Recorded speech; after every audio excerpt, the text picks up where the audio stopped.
Hello, everyone. Thank you for coming back to part 2. So we will continue our conversation with Christopher Robinson, the Premonition Man or the Dream Detective, who's been having his premonitions and dreams and speaking with extraterrestrials for over 50 years. So hello. We're back. Oh, hold on, Christopher. Sorry, I muted you. Go ahead. Okay. Yeah. Exactly. So Adam, go ahead with your question. Yeah, so I just really had an open-ended question just about family history and just the overall, I guess like the two-factor component to just really psychic ability, where sometimes you kind of need some type of ideal like genetic background or family history in terms of like biology, but also have like belief and acceptance and just like that open-mindedness that you talked about in the previous video that kind of can enhance some of these qualities or traits. So just really a general question. Yeah. I mean, first of all, yeah, I agree. I believe that, being open to it is important. But yes, I mean, for example, when I had the heart attack experience and live in both worlds, I come back to England from Holland and my son dreamt I died. Well, he did. I didn't. I went up there and got sent back. And he didn't understand, I think, the sending back bit, but he thought I died. So he clearly was connected in some way with my outward going experience. And he said, "Oh, thank God you're still alive, Dad. I dreamt that you died." Did he have, have you noticed if he or any other members of your family have had similar precognitive dreams? Yeah, I'm just trying to think who hasn't. It'll be easier. Who has not? Who has not? Yeah. I mean, I've got 6 children. Mm-hmm. All 6 children have had some experiences, some of them more than others. I'll give you an example. I'm sitting here looking at the wall of my house and my CCTV cameras. About, I think, 2012, I didn't have any CCTV cameras or anything. And my son, my youngest son, and my youngest daughter said this particular morning, they both had the same dream that our house got robbed and my car was stolen. And my comment was, "Don't be silly. Nobody steals a Fiat Panda." So they were deadly serious. And I thought, okay, I'll take it as, we're going to get burglars. So I phoned my other son, my next son up, who's an electrician with all the equipment you need to be an electrician. I said, "Aaron, I want some CCTV up on the house today." And he said, "Well, go and buy the stuff. And when I finish work, we'll put it up tonight." So I went out and I bought a recorder and 4 channels and 4 cameras. And my son came after work and we spent, I don't know, it's quite simple. You just poke the wires into the attic, plug the thing in, run it to the cameras. Probably took a couple of hours to get 4 cameras up and set the thing running. The next morning, my daughter Danielle, who's the mum of my granddaughter, came back upstairs and said, "Dad, we've been robbed and they've stolen your car." I said, "You're kidding." Went downstairs, TV's off the wall, lots of stuff is missing, car's not in the drive. Wow. Phone the police. At that moment, I'd forgotten we'd put the cameras up. So the police in those days used to often visit if you had a burglary. Now they don't bother. They just give you a number, is that you reported it. But in those, so anyway, mid-morning, these 2 cops came. I didn't know them. And they didn't really know anything about me. But started filling in what was happened.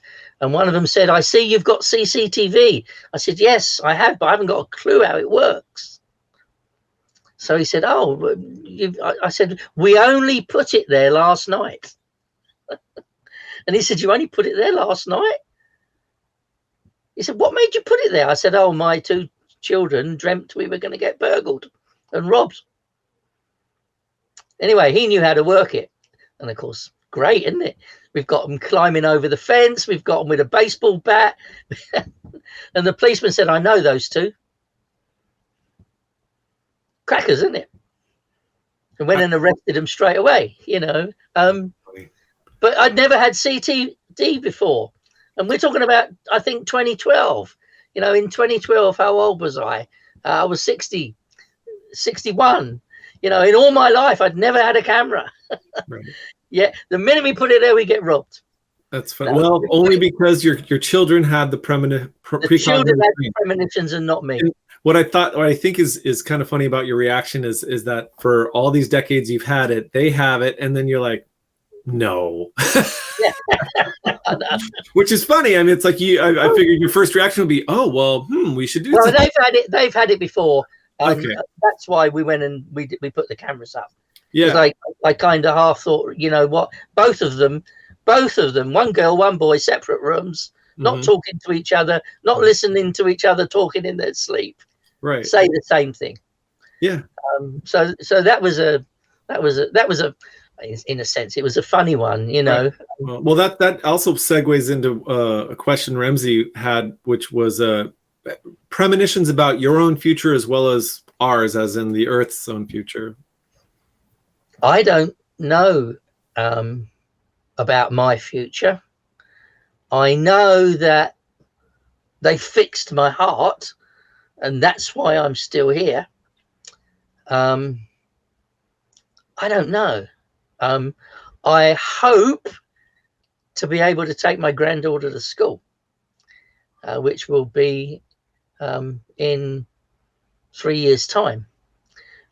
How long am I going to live? I don't know. My other doctor, who was my doctor for years, she said, you're disgustingly healthy. Well, that's nice. Yeah. And I shouldn't be. You know, I shouldn't be. And that's the other miracle. Sorts. Yeah, I shouldn't be. And then when it comes to just the future, I mean, you're seeing events happen in your dreams, but how about anything for the Earth in general, humanity? Well, I mean, I'm actively, consciously monitoring Putin for an explosion of a nuclear device, and I haven't seen one yet. And if you go through my Twitter, right the way through since he invaded Ukraine, I've put I haven't seen one yet. You know, everyone gets worried. I was worried for a while about the power station. You know, and of course, Chernobyl was my very first precognitive dream that was of any consequence. It was Chernobyl, and that was, I think, 86, all about the same time as my experience and my grandmother dying, and you know, and that one I'd reported to somebody in a newspaper and to the police that there's a radioactive cloud coming from the east, and there was. Yeah. Well, and that's one of the ones that made me sit up and think, is this what living in 2 worlds means? It's one of the ones that made me think it. But I mean, you know, I'm absolutely honest. There are thousands of instances. You know, we're not talking about a few hundred even. There are thousands of things that I've seen. You know, when I went to Japan for the TV series, you know, we were looking at murders. You know, we were seeing information in the past, obviously, for the murder. You want to see where and what and how. So you look back, but then you look forward to where the person might be, what's going to happen. You know, I mean, and then you get the messages that come through that you are told not to act on. You know, the last time I went to Japan was the murder of a school teacher. While I was dreaming in the week before I went, the same person who came in the dream about my granddaughter came in the dream and said, a little girl is going to go missing on holiday. It's just like Ben Needham. They will never find her, and you must have nothing to do with it. So I haven't. I've had lots of requests, but I've said, no, I don't want anything to do with it. Wow. And no reason why you should have nothing to do with it? No reason why. I'm just following instructions. That must be frustrating. I haven't looked at it. Madeleine McCann, I'm talking about. Oh, okay. I mean, I haven't looked at it. Well, it must be frustrating for, say, the family. If Well, I don't know whether they would want me to look at it anyway. Nobody's officially asked me. I don't know whether I'd reconsider then. But I don't go, when something happens, I don't go running to the people with help. Right. They've got to come to me. And it's usually through the police that they come to me, if they're going to come to me. Yeah. I don't go out there soliciting cases to look at. Yeah. I've never done that. And it's obvious that your dreams are definitely more specific and right on usually than say remote viewing, which I always found remote viewing very interesting. What do you think about the remote viewing? Yeah, I mean, when I was talking to Joe McMonagle a couple of times, and he was introduced to me by John Peterson, who runs the Arlington Institute, used to be a national security advisor in the White House. He said to me that, I think he used a similar phrase to Chris Mellon and the people that I met that day. What you're doing is light years ahead of our understanding. That's what they said. Oh, that's fascinating. Yeah. What you're doing is, and even Schwartz said this was beyond his imagination. He's got plenty of interviews where you can watch Schwartz, where he was, questioned by the TV people. Yeah. And he says, this was beyond my imagination. Yeah, it's because you're so good. Well, I want to say you're so good at it, but also just so right on. And like, say with remote viewers, they're usually like 60 to 80%. Sometimes. Well, yeah, I mean, we must understand not everything I see happens. Okay, yeah. But when I see it to a certain level of satisfaction, when I say 9 out of 10, because they usually say, what do you score this? Is it likely or is it not likely to be right? And very often I'll say, as sure as I can be, 9 out of 10. Okay. And some things I'm 100% sure when I see them. Yeah, I was 100% sure that those planes were going to hit that building. But, right. I mean, I know the backstory to that. Right. Because I was able to talk to people in intelligence in other countries about the planning of that. And I know the backstory to that is not in the public domain. That's one day it ought to be. One day I feel brave enough to stick it out there. But I do know properly, forget the dreams, properly from people who have seen intelligence, and I've done my own research on it too. Well, we know that the president was warned that something might happen, and he didn't act on it. So lots of people didn't. I think they wanted to make it. I still believe it. They knew that it was going to happen. They wanted it to happen. So that's what I'm believing right now. Right. I think there are, not everybody knew. I mean, but there are people who knew it was going to happen, and they felt it was going to be useful. Yes. And they were given a brief. This could happen. Yeah. But nonetheless, so to kind of segue, because I was talking about remote viewings, your 9 out of 10 remote viewers are usually 8 out of 10, 6 out of 10, 7 out of 10.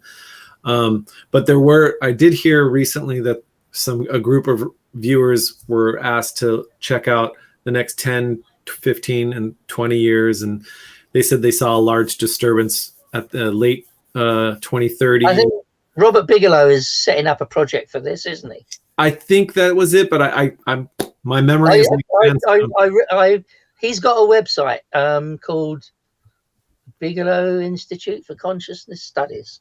I think if you go to that website, there is something about the projects that he wants to do. Yeah. I think that's one of them. Yeah. So they said there was a great disturbance of some sort at the end of the 2030s, and then everything gets back to normal in the early 40s.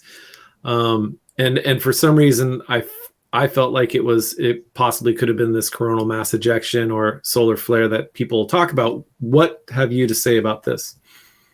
Because I think you tweeted that you had some recent dreams about it. Yeah, I mean, that's why I look at the sun, because I think looking at it helps you keep tabs on it.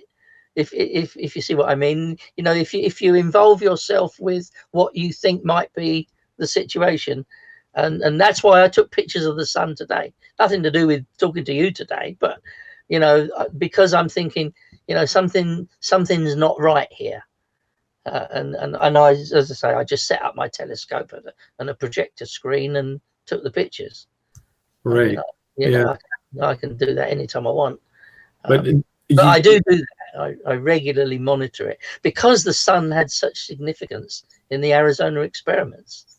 Oh, and okay, so two things. First, again, I thought I saw you tweet that you had dreams about a solar disturbance or a flare or a micronova of sorts. So if you can tell me about that, and then tell us about the significance of the sun in the Arizona experiment. Yeah, I'm going to be honest.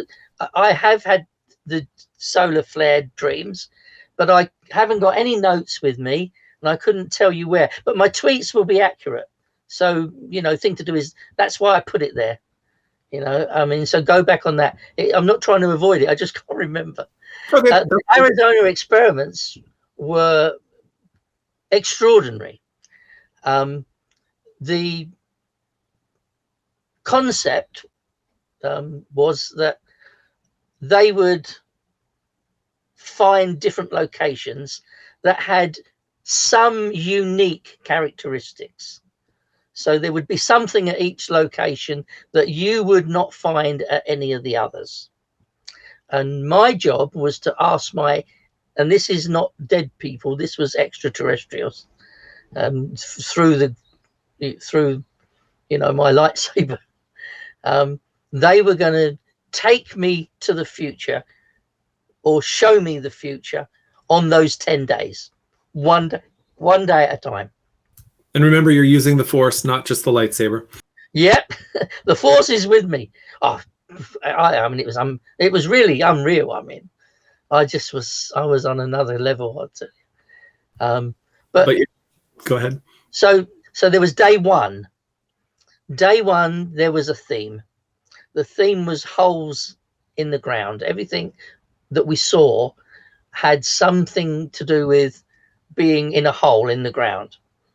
In a big way. The random selection of his 20 places took us to the Sonora Desert Museum, and all the exhibits are in holes in the ground. And you start by going into a cave to get into the museum. So he said to me, or you can watch the video. It's on my YouTube. He said to me, you know, I've got to give you everything here is in a hole in the ground. You know, things that we won't find anywhere else. All the exhibits are in pits, you know.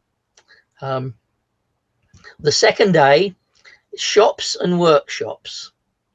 And we were fabricating things out of sheet material. And the random selection for that day, done by a magician in California, who doesn't even know what he's picking because they're all in sealed envelopes. You're right. Was an artist colony where they make things out of sheet copper and things like that. And here's me. Hello. This is a direct hit, number 2.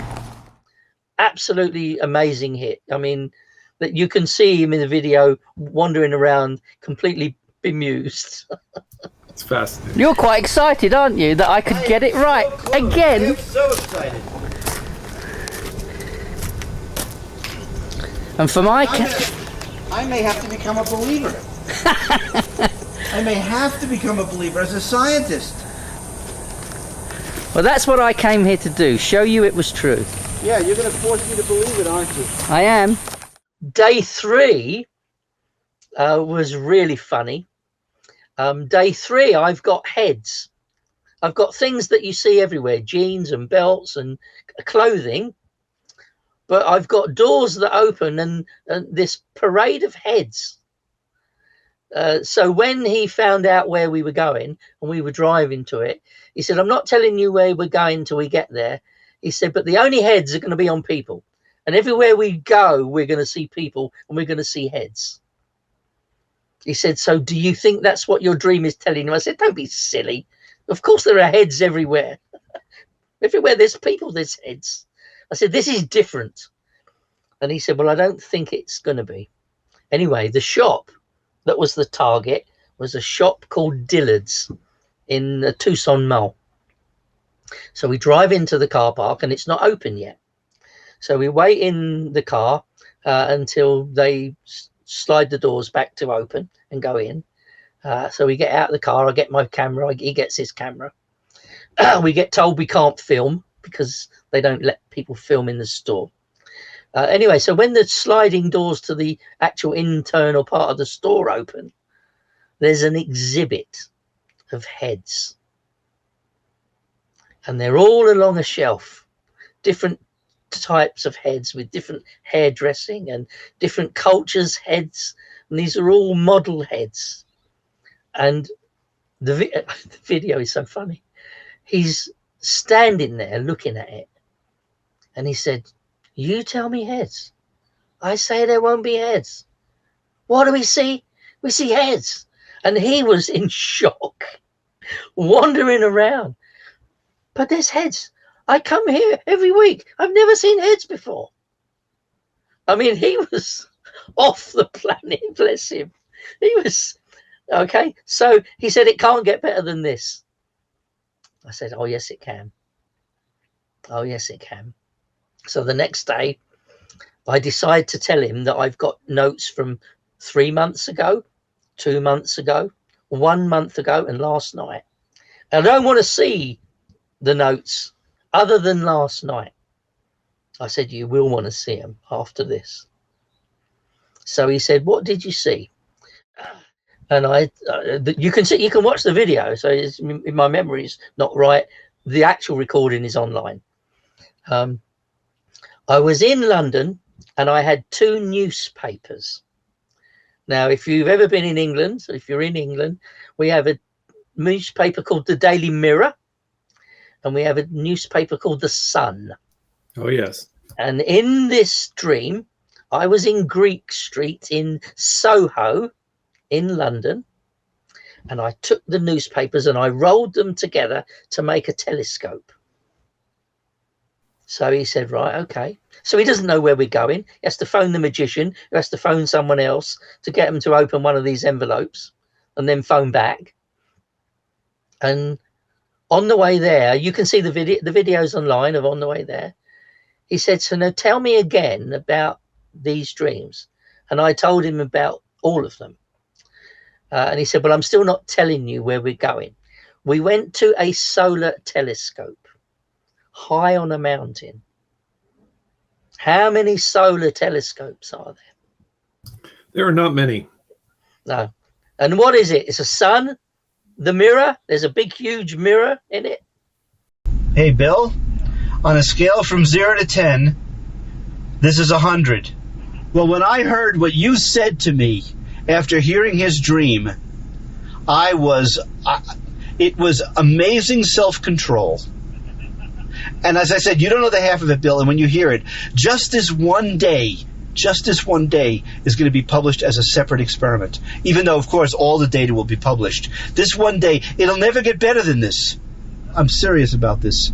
So unless you are in cahoots with him and you've got this gigantic scam and he was brought here by Randy to make a fool of this laboratory, which we haven't figured out yet, this is as real as real. That's where your integrity comes into play here. Remember, you're a member of the Magic Castle, and you're also a skeptic. By the way, I am a recovering agnostic as of today. A recovering agnostic. And on the way back, we had other stuff in the dream from before and before that we found, and that day he said, my life changed forever. You can't get better than this. Oh no. But I think that was the highlight of his month, his 10 days. Oh, I bet. Yeah. It must have been just fascinating. And so this is brilliant. I mean, I love telescopes. I'm somewhere, I'm in heaven. I'm inside a solar telescope. That must have been fun. With the sun and the mirror. Yeah. Let's just take that apart. You know, how do you get shown that? You know, what was the chances there was even a newspaper and a sun and a mirror to see? Those are some symbols that were dead on. I mean, absolutely on. You can watch the video. Yeah. Dream Detective 51 on my channel. The videos are there. It's absolutely 100% off the charts. The next day, I think it was the next day, E.T. takes me on a tour of the Oort Cloud. So they take me in a spaceship out around the edge of our solar system. So they've taken me out into the universe, and they're showing me all the material that makes up the planets, the minerals, the meteorites, the rocks, and everything.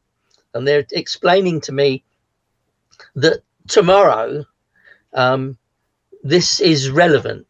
Not the sun, not where did we go? I'm guessing an observatory. A rock and mineral store where they've got meteorites for sale.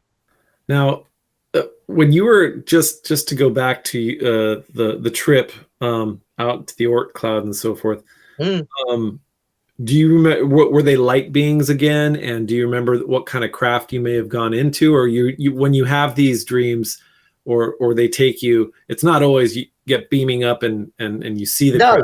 This was, I couldn't see a craft. They were just with me in the, well, I'm going to say atmosphere, but it isn't an atmosphere. Right. But they were just with me, and it was like these two. I've really tried hard over the years to work out the different shapes of the faces. And as I say, it's more a face in the light and a shape, rather than a being standing there with arms and legs. You know, I have seen those. I've seen those this year, but they might turn out to be for a reason, because I've done some little experiments this year, and I don't know the results for that yet. But it's very rarely do I see a humanoid form, but I see the face, and the faces do have different eyes. I mean, some of them don't have mouths. I've seen them they've got like ears, and some of them don't have ears. And I've got to be honest, I've never really paid much attention, because I didn't think I needed to the individual, characteristics of what they are. But this year I have got some drawings, not with me here, of some that are actually like got a body and bipedal, but usually not. Very rare. That is extremely rare. It's usually like a misty shape. Some of them have got like little epaulets on their shoulders. So they clearly got some kind of clothing on, or I don't know.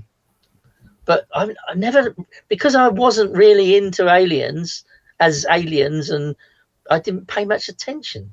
I didn't really draw them. There are some drawings, but I haven't got them now. If I go to the Grand Master one, hang on a sec. Yeah, and the Grand Master appeared during these experiments and has been with you since? On and off, yes. That's it. The Grand Master was talking to me. And I think what Schwartz had asked me before we went to bed, or I went to bed, a little bit more about this. And you can see what I've got. They all ask you the purpose. Why are you all, I haven't read this for 20 years, being brought in unison with the Grand Master? to heal the world, the only way to do that is with demonstrations that leave those observers suffering in awe and wonderment of what they witnessed. Someone has to be the Grand Master's servant. Otherwise, the pathway you show them is not heeded now. The world will be doomed ab initio. No, say it like that. That's why you're doing this. That's why you're doing this. Use the old some sort of A-hill. Yeah. Twins, Gemini, a little astrology in there. Yeah. I mean, I don't ask me why. Yeah. I just write down. I record the dream. Yeah. I record the message. Absolutely. I know what ab initio means now. I didn't know then. Oh, what is it? Because I know in Latin, as if it never was. That's fascinating. Because Schwartz asked me, "Do you know what that is?" I said, "No." He said, "It's Latin." I said, "Is it?" He said, "Yes, it means as if it never was." The world will be doomed as if it never was. Yep.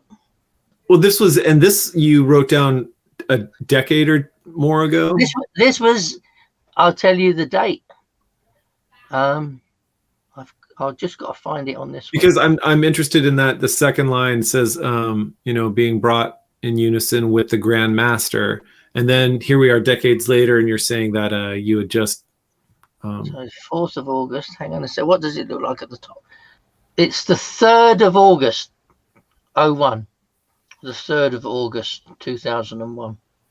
It's great. I can make up these. I mean, Yeah, it's great you've kept so many notes that can be, I'm sure, I don't know if you've already given people or, researchers things to look at. Lots of people would have been sent these if they asked for them. Right. Schwartz has got the actual book that was written in. Oh, okay. But it doesn't matter because I took photographs because he wanted to keep the book for the experiment. I said, sure. I said, can I take pictures of it? He said, of course you can. So so that is a photograph of that page of the book. Well, I guess unless Adam or Rem has another question, I wanted to ask you to get in more detail about the Grand Master, what he's told you, what you know of him, what or her or it. I mean,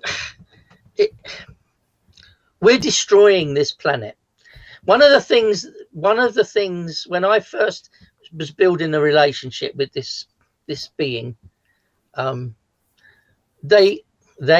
she asked me to explain why we have religion. And I explained it by saying, we've got religion because we are seeking the truth and we don't know what it is. I said, and certain people have had experiences and then their ego kicks in and they create, something that suits themselves. And and that's what I think religion is. Not all of them, but some of them. It's a way to, people saw it as a way to keep people under control. But basically, religions are looking for the truth. Is there a God? Is there a creator? How did it all come about? That's where they come from. But then people realize, hey, we can make money out of this. I mean, it's, in some countries, it's the biggest business the country's got. Right. Make money and be in control of the people. And be in control, yeah. So I've never followed a religion. I've never, do I accept God? I call them the God Experiments. That's what I said to Schwartz. We're searching for God to see if it's really there. Is there really something bigger and more powerful, that all-knowing than us? We found it. Yeah. I knew that was there, but I don't know whether he sees it as extraterrestrial. I think that's how we should see it. Yeah. And clearly, when I'm going somewhere that I don't know about tomorrow, and it's somewhere where tens of thousands of people were murdered, and the night before I get all these souls come together in this huge bright light and explosion. My wife didn't hear as well. I asked her, by the way. She said, I was so bloody frightened. I just got under the covers. Oh, okay. Thank you for asking. That's how I thought it was. Yeah. Well, okay. Well, let's go back to the Grand Master. He asked you this question. You gave him an answer. Then what happened? You were saying that he asked you why you think religions. Yeah. Oh, sorry. Yeah. Yeah. I mean, I believe that thousands of years ago, people experienced the kind of things that we experience. They see orbs. They see lights. Sometimes there's, you know, strange beings that float in the sky, you know, and people needed to document that in a way and try and understand that in a way.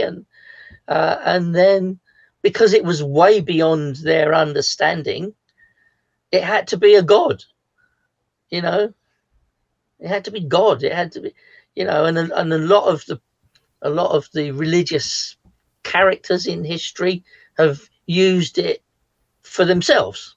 Right. You know, I've been given permission to have sex with children, for example. One particular religion, you know, if you read their religious book, that's what it says. That God granted me special favors to have sex with children. I mean, I suppose if you're a pedophile and you want to sell the idea, God told you it's okay. Yeah, but, ain't okay by me. but to get back to it, so again, the Grand Master asked you this question. You replied, that was the first thing that I tried to explain to them, why we have religion, and I blamed them. Right. Well, I said, if you had come forward, or if you come forward now, you know, land your big ship somewhere and introduce yourselves, we can deal with the religious problem, because you can then show us. But they say we're not ready for that. Well, most people aren't ready for that. I would be ready for that. Mm-hmm. Well, I mean, I agree with you. It'd be nice to do that, but I agree also that most people are ready. I hear some of the abduction stories, and it's like, I don't know that the masses are ready for this. But nonetheless, I feel like the question was to you to see your perspective and how you feel about it. But they still yet knew why religion was created, and it was more of a. They must have done. What's that? If they know, if there is no all-knowing as they must know that. Yeah, you know? That's why I feel like he was probing. He's like, well, why do you think religion? And why do I think? Yeah. But there was never an answer or a correction of any kind? No. I mean, I have said so many times, you know, if you stop messing about, and there are people who will listen to you, and there will be ways of doing it. But you see, what we're seeing now with the UFO thing, they're trying to turn it into they're the enemy, aren't they? If you look at the latest, they're a threat. It's a military. They're a threat. It's a military threat. Well, I don't believe it is. Listen, if they wanted to wipe us out ab initio, they would have done it a long time ago. Well, I think it's also on the military side to say, well, they're a threat. We need more money so we can make more weapons. But that's what's happened with religion. You know, people want to know, so we'll build a religion and we'll sell them a story.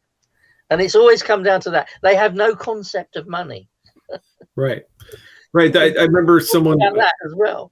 I remember. Why do you need money?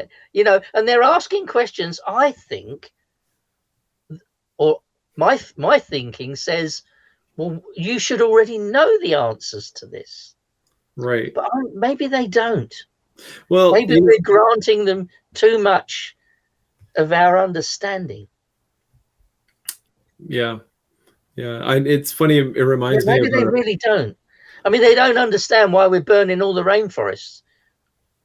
Well, but I feel like as much as they don't understand, they still know. It's like, well, we know. They must know. We don't understand why you're being so stupid, but we really understand that you're really dumb.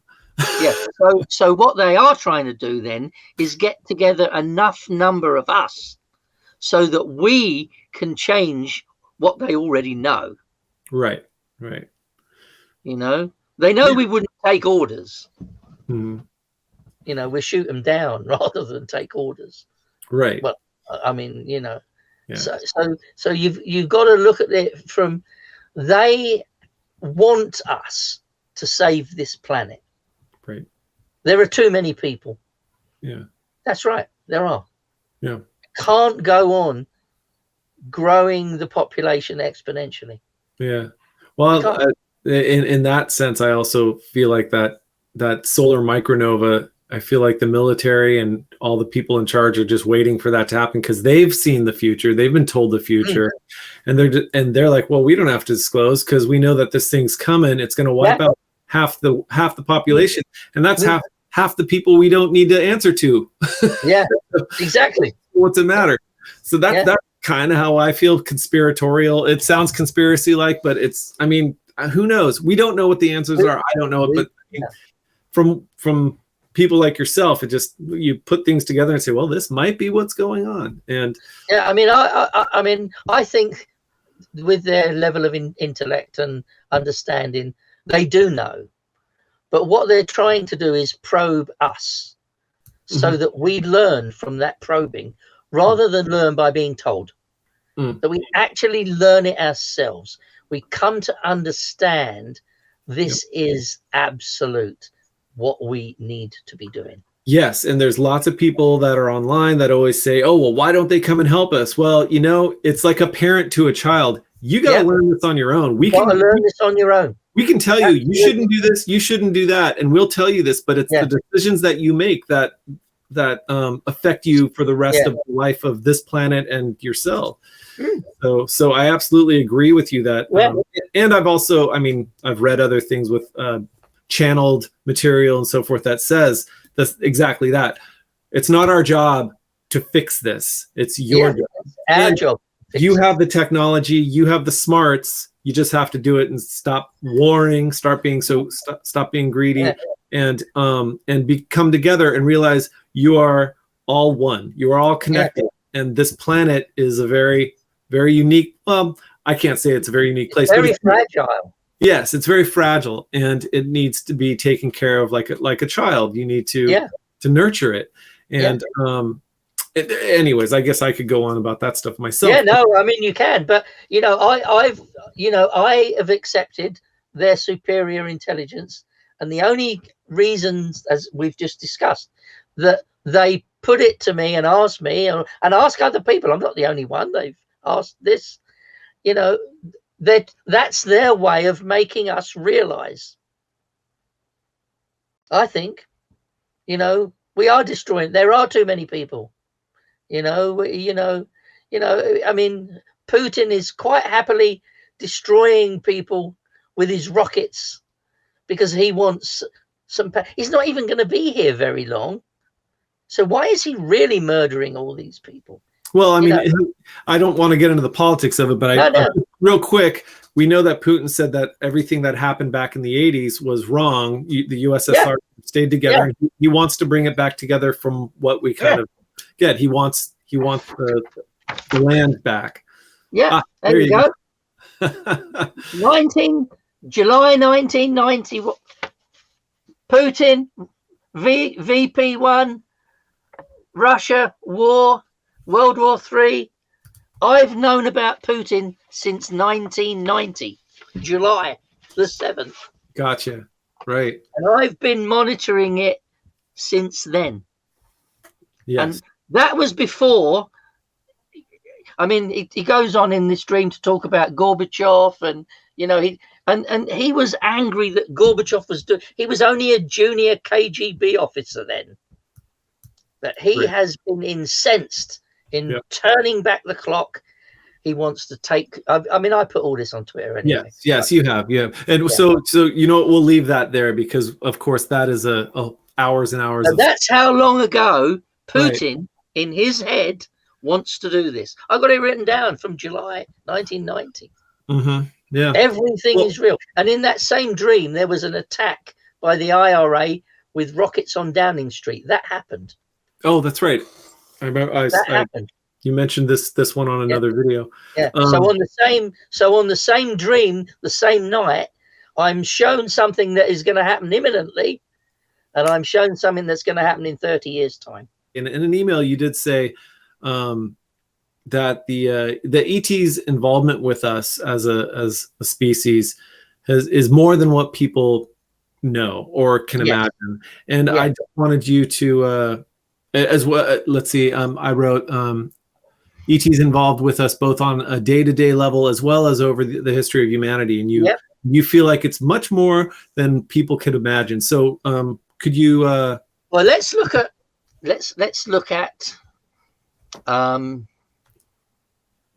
the discovery of DNA. That came from a dream. They saw it, the double helix in the dream, woke up in the morning. There are so many things, discoveries that came from dreams. I mean, there's probably somebody wrote a book about it. But I don't believe we have in our brain the information. They bring it to us. They give us the dream. You know, like Tesla. Go back to the Bible, 7 fat cows and thin cows. You know, that's exactly what I would have done with that dream if I'd had that. Banning. Yeah. You know, and I absolutely, because I've had so many dreams with them and with, you know, people who are not here anymore. You know, I believe that when my heart stopped beating and I left my body, it was their wish that my wish they granted for me to come back. Otherwise, I'd have been up there with them, but I'd have still been conscious and who I was. I was fully aware of who I was. Right.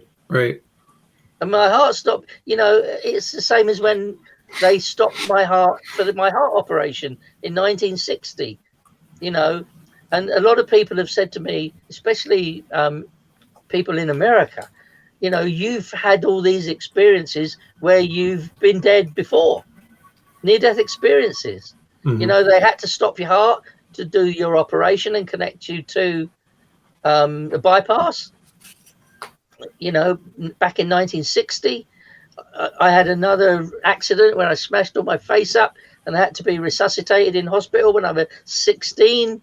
There's been so many things where, like, I've been there and come back again. It's almost as if I've got used to the trip. Right. You know, but journey. And to get back to kind of the question, like in the channel material I'm thinking of is Law of One. It's interesting stuff, and who knows if it's real, but I trust LL Research and the people that had done it back in 1981. But nonetheless, it was said that the way that there's the most of the contact is made is through dreams, meditation, and sleep. And telepathy. That's dreams and sleep are the same thing, but dreams and meditation for sure. Yeah, mind-to-mind communication, that's what it is. Yeah, absolutely. And again, as we're going to have the interview next week with Ray Hernandez, it's all about getting the masses to understand that this is a consciousness-based phenomenon. And whether it's paranormal or UFOs, they're all the same. And it's all consciousness-based. Well, I mean... Not all of it, but most. Yeah, I used to say to people, you know, when we talked about this, I used to say, have you ever had a dream where you thought it was real till you woke up? And most people will answer yes to that. You're walking along the street, you can hear the traffic, you can feel your feet going down on the ground. If it starts to rain, you get wet. But you wake up and think, oh, that was only a dream. No, you were somewhere else. It was raining. I did see those. Well, I saw that one plane crash into the buildings. And with some people like yourself and others, you wake up from the dream and I've got something on my arm. Yeah. No, I mean, for real. And that's yeah. I've had that mark. I've had a similar mark. Yeah. So twice I've woken up. Yeah. You know, I mean, what did they do to my heart? I mean, when I went back and saw the cardiologist again, it's very quickly, 28th of April 2018, They were really worried. They couldn't operate on me. They couldn't get into that right coronary artery, and they didn't think I'd survive anesthetic. And he said to me, "Why don't you ask your friends?" 28th of April. Again, I'm up in a ship. I've been kind of floated up into this spaceship, and they are doing something to my heart. And when I woke up in the morning, I had terrible heart pains. Now, I'd been having terrible angina and heart attack pains for 5 or 6 years. That morning, so 20, it was a Saturday. So either the Friday night, but it was the Friday night, Saturday morning dream. So whatever the date was on the Saturday with April 2018. I think my birthday was a Monday, which is the 30th. Or my birthday might have been Tuesday. Anyway, so it was the Saturday morning I woke up from that experience. Haven't had a pain since. I can run, I can jump, I can bounce, I can sit here and wake up all night. Pains are gone. When I saw the doctor again, he ordered another echocardiogram, and he said to me, "What have you done?" I always see the same doctor, Dr. Hassoun. And then he looked at me and he said, "Oh, I can't put that down on your notes." Well, they know you well now, don't they? Oh, they really do. They really do. Yeah. You know, I mean, these people are real. They're doctors and they're at the hospital, and they could be interviewed if anybody really wanted to talk to them. Right. Yeah. You know, they're not. I'm not quoting anonymous people. These people, Right. they're there. And the Dr. Hassoun is still alive. He's a cardiologist. I wonder if he'd be interested in doing an interview. That would be interesting. Who knows? Well, you know what? we're at an hour again, so Okay. You know what, Chris? I think we're. If you don't mind, let's come back again another time. And another day. Because we still have half a dozen or more questions that we didn't get to. I'll send you some more stuff to digest. Yeah. Okay. Well, let me just wrap it up here. Everybody, thank you again for watching Chris Robinson tell his story. And if you have any questions, leave them in the description below, and we'll ask them on the part 3. So thank you very much, and have a good one.